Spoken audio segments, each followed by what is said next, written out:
We've all seen what happens when you feed an AI trillions of words from the internet. You get something like ChatGPT.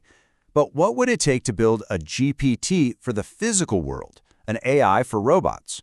Well, let's get into it, because the answer lies in one of the biggest challenges in AI today, a massive, and I mean massive, data gap. So, let's start with the big question. How do you teach a robot to do, well, everything? I'm not talking about one repetitive task in a factory. I mean a general-purpose robot that can actually adapt and work in our world. The ambition is huge, right? But it all comes down to data. And that, right there, is where we hit our first wall. This really puts the scale of the challenge into perspective.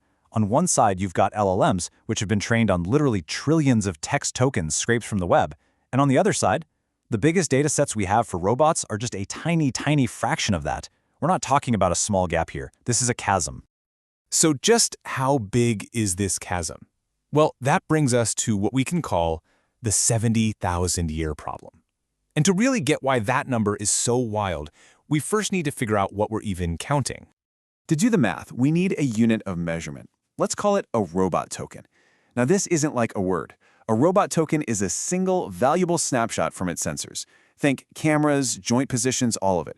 We're talking about maybe 10 useful frames per second. Anything more is usually redundant. You know, a robot staring at a blank wall for an hour isn't really learning anything useful. Okay, so to build a robot brain that's even in the same ballpark as a powerful LLM, you'd need to gather around 2 trillion of these valuable tokens. 2 trillion moments of useful, diverse interaction with the physical world. Which leads us to the big, scary question.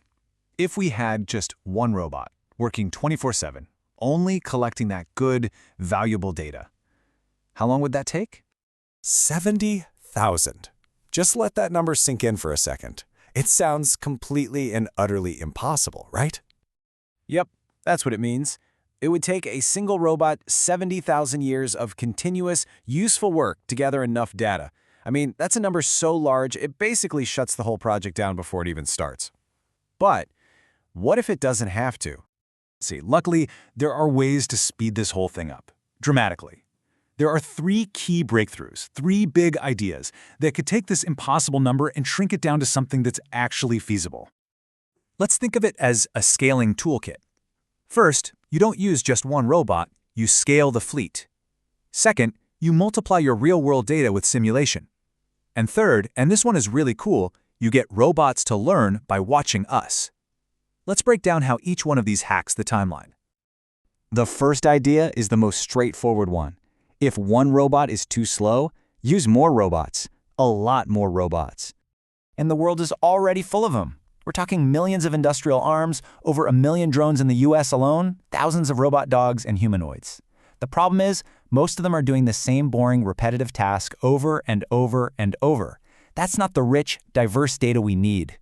So the solution isn't just using any robot. It's about building a dedicated fleet. The idea is to have about 1,000 advanced humanoid robots, all collecting interesting, varied data, all day long. Now, is this expensive? Oh yeah, it's a billion-dollar project for sure. But is it a feasible billion-dollar project for some of the big tech companies? Absolutely. All right, next up, we cheat reality. We use simulation to generate data way, way faster than we could ever collect it in the real world. Simulation acts as a massive data multiplier. Some research suggests it could be a boost as high as 100 times, but let's be conservative here. For our calculation, let's stick with a powerful but believable 10x boost. So what does that really mean? It means for every single year of data our robot fleet gathers in the real world, we could generate 10 years' worth of useful, simulated data to train on. All of a sudden, our timeline is shrinking, and it's shrinking fast. And the final piece of this toolkit is maybe the most elegant one of all. Instead of having to program every single little thing, what if robots could learn just by watching people? This is a really profound shift in thinking. The idea is to build foundation models that treat human video, think YouTube, TikTok, whatever, as just another learning source. A robot could watch a person making coffee and learn from that video in the same way it learns from its own physical trial and error. This unlocks a nearly infinite source of training data. Okay, so we have our 3 breakthroughs: a bigger fleet, a huge boost from simulation, and learning from human video. Let's put it all together and see what happens to our terrifying 70,000-year problem. This is where it gets really exciting. We start with 70,000 years. Divide that by our fleet of 1,000 robots, and boom, we are down to 70 years. Much better, but still a lifetime. Now apply that conservative 10x multipliers from simulation. We're at just 7 years. And finally, let's add another 10x boost from learning from all that human video data, and we get to less than 1 year. Less than 1 year. That's the takeaway. We've gone from a timeline that is literally longer than human civilization to a time frame that feels like a single ambitious tech project. The 70,000-year problem? Well, it might not be a problem at all. But of course, it's not quite that simple. It's really important to be realistic here. This whole calculation is built on some major assumptions, and there are some significant hurdles to overcome before this becomes a reality.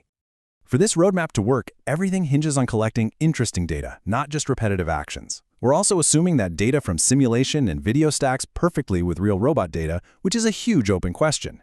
Each one of these points is a potential showstopper, and that's before we even talk about the sheer cost and the logistical nightmare of a multi-billion-dollar effort like this. But even with all those challenges, the key takeaway here is that a plausible roadmap now exists.